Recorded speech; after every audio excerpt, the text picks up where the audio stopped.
हिंदू धर्म में एकादशी का व्रत महत्वपूर्ण स्थान रखता है। प्रत्येक वर्ष 24 एकादशियां होती हैं। इस वर्ष 24 की बजाय 26 एकादशी का संयोग है, क्योंकि इस साल अधिक मास भी रहेगा। अधिक मास को पुरुषोत्तम मास और मल मास के नाम से भी जाना जाता है। इस मास में 2 एकादशियां आती हैं, जिनमें अत्यंत पुण्यदायिनी पद्मनी एकादशी भी एक है। इस वर्ष अधिक मास की शुक्ल पक्ष की पद्मनी एकादशी 29 जुलाई 2023 शनिवार को है।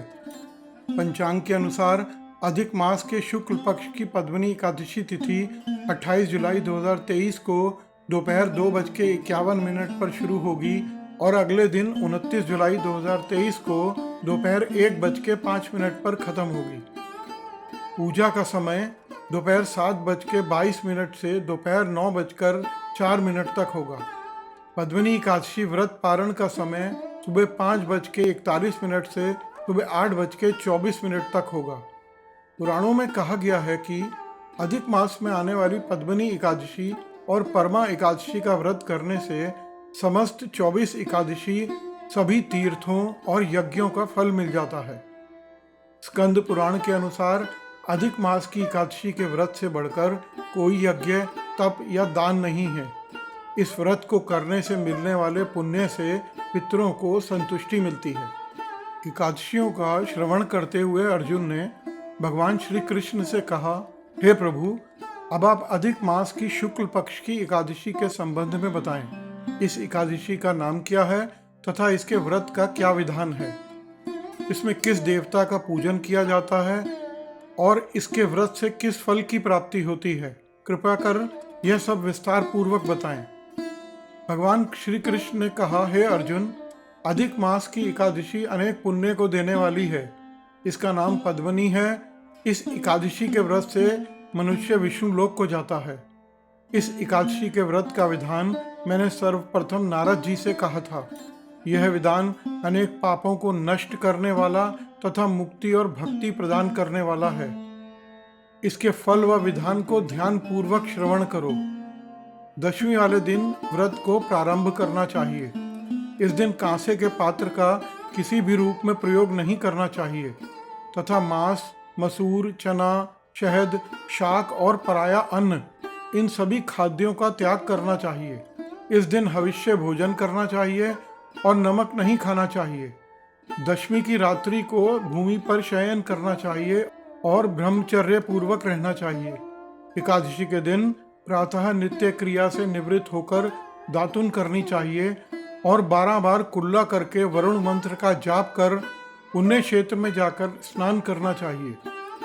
स्नान आदि से निवृत्त होकर भगवान विष्णु का विधि पूर्वक पूजन करें। निर्जल व्रत रखकर पुराण का श्रवण अथवा पाठ करें। रात्रि में भी निर्जल व्रत रखें और भजन कीर्तन करते हुए जागरण करें। रात्रि में प्रति पहर विष्णु और शिव की पूजा करें। प्रत्येक पहर में भगवान को अलग अलग भेंट प्रस्तुत करें। जैसे प्रथम पहर में नारियल, दूसरे प्रहर में बेल, तीसरे प्रहर में सीताफल और चौथे प्रहर में नारंगी और सुपारी निवेदित करें। ऐसा करने से पहले पहर में अग्निहोम का, दूसरे में वाजपेय यज्ञ का, तीसरे में अश्वमेध यज्ञ का और चौथे में राजसूय यज्ञ का फल मिलता है। इस व्रत से बढ़कर संसार में कोई यज्ञ, तप, दान या पुण्य नहीं है। एकादशी का व्रत करने वाले मनुष्य को सभी तीर्थों और यज्ञों का फल प्राप्त होता है। द्वादशी के दिन प्रातः भगवान की पूजा करें, फिर ब्राह्मण को भोजन करवाकर दक्षिणा सहित विदा करें। इसके पश्चात स्वयं भोजन करें। सभी पदार्थ भगवान की मूर्ति सहित ब्राह्मणों को देने चाहिए। इस तरह जो मनुष्य विधान पूर्वक प्रभु का पूजन तथा व्रत करते हैं, उनका जन्म सफल हो जाता है और वे इहलोक में अनेक सुखों को भोग कर अंत में विष्णु लोक को जाते हैं। श्री कृष्ण कहते हैं कि हे अर्जुन, मैंने तुम्हें एकादशी व्रत का पूरा विधान बता दिया। अब जो पद्मनी एकादशी का भक्ति पूर्वक व्रत कर चुके हैं, उनकी कथा को कहता हूँ। ध्यान पूर्वक श्रवण करो। यह सुंदर कथा महर्षि पुलस्त्य ने नारद जी से कही थी। एक बार कार्तवीर्य ने रावण को अपने बंदी गृह में बंद कर लिया। उसे महर्षि पुलस्त्य ने कार्तवीर्य से विनय करके छुड़ाया।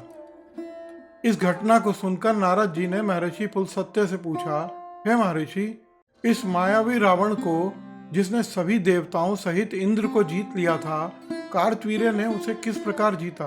कृपया कर मुझे विस्तार पूर्वक बताएं। महर्षि पुलस्त्य ने कहा, हे नारद, आप पहले कार्तवीर्य की उत्पत्ति की कथा सुनो।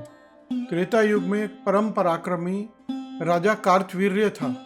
इस राजा की कई रानियां थीं, परंतु किसी भी रानी से राजा को पुत्र की प्राप्ति नहीं हुई।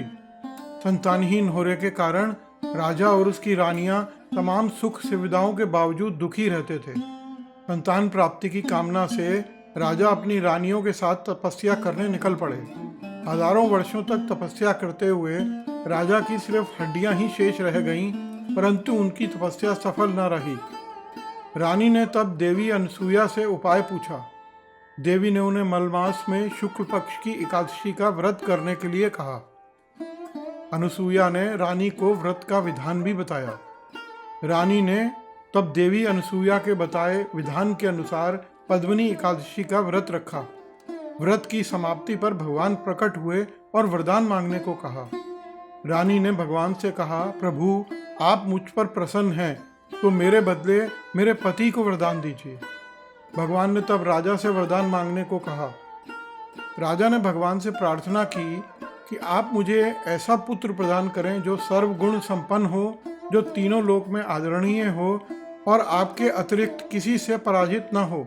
भगवान तथास्तु कहकर विदा हो गए। कुछ समय पश्चात रानी ने एक पुत्र को जन्म दिया जो कार्तवीर्य अर्जुन के नाम से जाना गया।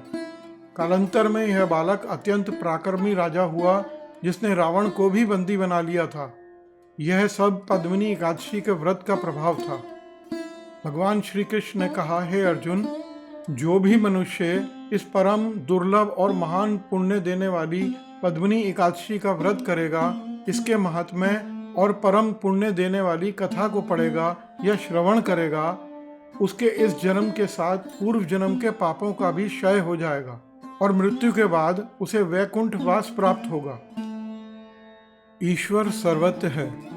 वह दुष्प्राप्य वस्तुओं को देने में भी समर्थ है, परंतु प्रभु को प्रसन्न करके अपनी इच्छित वस्तु प्राप्त करने का मार्ग मनुष्य को जानना चाहिए। पद्मिनी एकादशी प्रभु की प्रिय तिथि है। जब तप से भी ज्यादा प्रभावशाली इसका व्रत मनुष्य को दुष्प्राप्य वस्तुओं को भी प्राप्त करा देता है। अगर आपको हमारी ये प्रस्तुति अच्छी लगी हो तो कमेंट करके ज़रूर बताएं। वीडियो को लाइक और शेयर करें और हमारे चैनल को सब्सक्राइब करना ना भूलें। धन्यवाद।